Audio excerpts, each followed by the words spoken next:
ఒకసారి ఈ మాక్ allotment order వచ్చిన తర్వాత ఈ మాక్ అలాట్మెంట్ ఆర్డర్లో ఉన్నటువంటి డిఫరెంట్ ఒకసారి నేను మీకు స్క్రీన్ మీద చూపిస్తున్నాను కదా, ఒకసారి చూడండి. Telangana council for higher education TG website 2026. First వచ్చేసి మీ హాల్ టికెట్ నెంబర్ వస్తుంది, లెఫ్ట్ సైడ్లో హాల్ టికెట్ నెంబర్ ఉంటుంది. తర్వాత స్టూడెంట్ నేము, తర్వాత స్టూడెంట్ జెండరు మేలా ఫీమేల్ అనేది ఉంటుంది. రైట్ సైడ్లో మీకు rank, father name, country, category and reason, అంటే మీ ఏ క్యాస్ట్కి సంబంధించిన వాళ్ళు రీజన్ ఏంటి. దాని తర్వాత మీకు రెడ్ లెటర్స్తో mock allotment, this is only a probable allotment అని ఉంది. దాని తర్వాత వచ్చేసి ఏముంది, this is to inform that the option exercised by the candidate have been process, అంటే మీరు ఇచ్చినటువంటి ఆప్షన్స్ని మేము ప్రాసెస్ చేసాం based on merit, rank, local area, sex మరియు category and special reservation category, cap, PhD ఇవన్నిటిని కూడా చేసాము అని ఉంది. అండ్ కాకపోతే యాక్చువల్గా ఈ స్పెషల్ రిజర్వేషన్ కేటగిరీ అయితే దీంట్లో ప్రాసెస్ అవ్వదు. ఓకే, నెక్స్ట్ ఫర్దర్ కౌన్సిలింగ్స్లో ఉంటుంది, అది తర్వాత పాయింట్ ఇచ్చాడు. So candidate has been allotted in a mark seat in mark counselling. ఏమొచ్చింది, సపోజ్ ఈ పర్టికులర్ స్టూడెంట్కి ఏదో ఎక్స్ అనేటువంటి ఒక కాలేజ్ వచ్చింది, ఆ తర్వాత ఏరియా పేరు వచ్చింది. ఎందులో వచ్చిందంటే ఆ పర్టికులర్ కోర్సు, ఆ కోర్సు యొక్క కోడ్ కూడా ఇచ్చారు. అండర్ ఈ స్టూడెంట్ వచ్చేసి ఈడబ్ల్యూఎస్ జనరల్ ఓయూ కేటగిరీలో పెట్టారనమాట.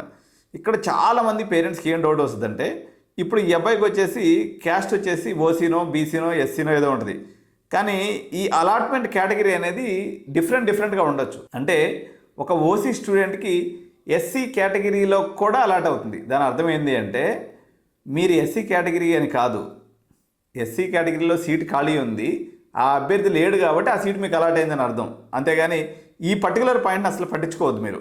ఇప్పుడు నేను చదువుతున్నాను కదా, ఇది మనకి ఆ రెడ్ లైన్ తర్వాత ఉన్నటువంటి 4th line, under EWS general OU category అనే దాన్ని మీరు పట్టించుకోవద్దు, అది మీకు సంబంధం లేదు, అది కౌన్సిలింగ్ ప్రాసెస్లో ఒక భాగం.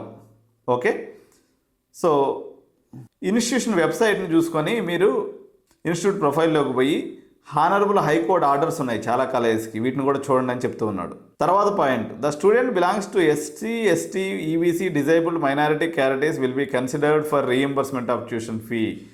వీళ్ళందరూ కూడా రీఎంబర్స్మెంట్ వస్తుంది as per guidelines issued under 8 schedule caste department ఇచ్చినటువంటి 2026 జీఓఎంఎస్ నెంబర్ 9 ప్రకారంగా ఇదంతా కూడా అప్లికబుల్ అవుతుంది. అదేవిధంగా ఇదంతా కూడా వెరిఫికేషన్ అవుతుందని ఇచ్చాడు. ఇదంతా ఫీజు రీఎంబర్స్మెంట్ తాలూకు అనమాట. సో రెండో పాయింట్ వచ్చేసి, అందరూ కూడా స్టూడెంట్స్ హానరబుల్ హైకోర్టు ఆర్డర్స్ ఉన్నాయి, మీకు వచ్చినటువంటి కాలేజెస్లో ఒకవేళ ఏదైనా ఫీజు పెరిగిందా లేదా చెక్ చేసుకోమని చెప్తున్నాడు. ఇది రెండో పాయింట్. మూడో పాయింట్, ఇవన్నీ కూడా వెరిఫై అవుతాయి, మీ డాక్యుమెంట్స్ అన్నీ కూడా వెరిఫై అయిన తర్వాత మేము ఫీజు రీఎంబర్స్మెంట్ అనే దాని గురించి మీకు చెప్తాము అని చెప్పబడింది. క్యాండిడేట్స్కి ఇన్స్ట్రక్షన్ ఏమి ఇచ్చారు, ఇది ఒక మాక్ అలాట్మెంట్ మాత్రమే, this mock allotment is only a probable allotment, అంటే ఇలా జరగవచ్చు అనే ఒక అంచనాను మాత్రమే మేము ఇచ్చాము. The candidate can modify options, 5వ తారీఖు నుంచి 7వ తారీఖు దాకా మీరు ఆప్షన్స్ చేంజ్ చేసుకోండి. మీకు ఇప్పుడు వచ్చినటువంటి ఆప్షన్స్ ప్రాపర్గా లేదు అనిపిస్తే ఆ చేంజ్ చేసుకున్నటువంటి ఆప్షన్స్ మీద మళ్ళీ మేము ఫస్ట్ అలాట్మెంట్ చేస్తాం. అంటే ఫర్ ఎగ్జాంపుల్ మీరు ఆప్షన్స్ పెట్టుకున్నారు, చేంజ్ చేసుకోలేదు అనుకోండి, ఎటువంటి చేంజ్, అప్పుడు ఎగ్జిస్టింగ్ మీరు పెట్టుకున్నటువంటి ఆర్డర్లోనే మీకు అలాట్మెంట్ ఫస్ట్ ఫేజ్ కూడా అవుతుంది.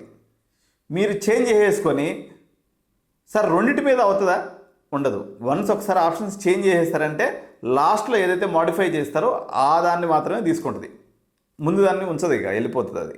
ఓకే, మాక్ అలాట్మెంట్లో ఉన్నదాన్ని యాజ్ ఇట్ ఈజ్ ఉంచుకోవచ్చు, లేదా మాడిఫై చేస్తే మాడిఫై దాన్ని చేసిన దాని బేస్ మీద ఫర్దర్గా మీకు అలాట్మెంట్ అవుతుంది తప్ప పాత అలాట్మెంట్ అనేది ఉండదు.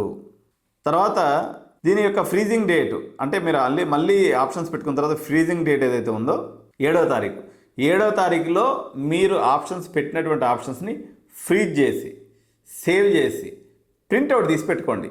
లాస్ట్లో ఏదైతే ప్రింట్ వస్తుందో ఆ ప్రింట్ అయినటువంటి పేపర్ బేస్ మీద మాత్రమే మీకు ఫస్ట్ ఫేజ్ అలాట్మెంట్ జరుగుతుంది. ఇది గుర్తుపెట్టుకోవాలి. Mock allotment is based on the options exercised by the participant in the mock round.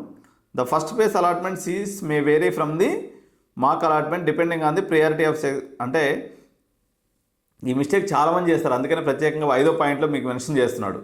So mark allotment అనేది మీరు ఎగ్జిస్టింగ్గా పెట్టుకున్నటువంటి ఆప్షన్స్ మీద మేము ఇచ్చాము, మీరు కావాలంటే ఫర్దర్గా ఆప్షన్స్ చేంజ్ చేసుకోండి, ఆ బేసిస్ మీద మేము ఫస్ట్ ఫేజ్లో అలాట్మెంట్ సీట్ అనేది చేస్తామని చెప్తున్నారు.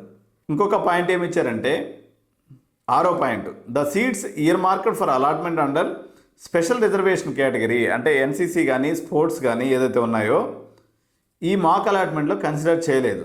కాబట్టి ఎవరైతే ఎన్సీసీ వీళ్ళు ఉన్నారో స్పెషల్ కేటగిరీ స్పోర్ట్స్ పీపుల్, అబ్బా మాకైతే ఎన్సీసీలో సి సర్టిఫికేట్ ఉంది, నాకు స్పోర్ట్స్లో నేషనల్ లెవెల్ సర్టిఫికేట్ ఉంది, నాది ఎందుకు కన్సిడర్ కాలేదు, నేను అనుకున్న ఆప్షన్ రాలేదే అంటే దీంట్లో దాన్ని పట్టించుకోలేదు. ఫర్దర్ రౌండ్స్ ఆఫ్ కౌన్సిలింగ్లో జనరల్గా సెకండ్ ఫేజ్ ఆఫ్ కౌన్సిలింగ్లో పట్టించుకుంటారు. సో ఇది అర్థమైంది కదండి.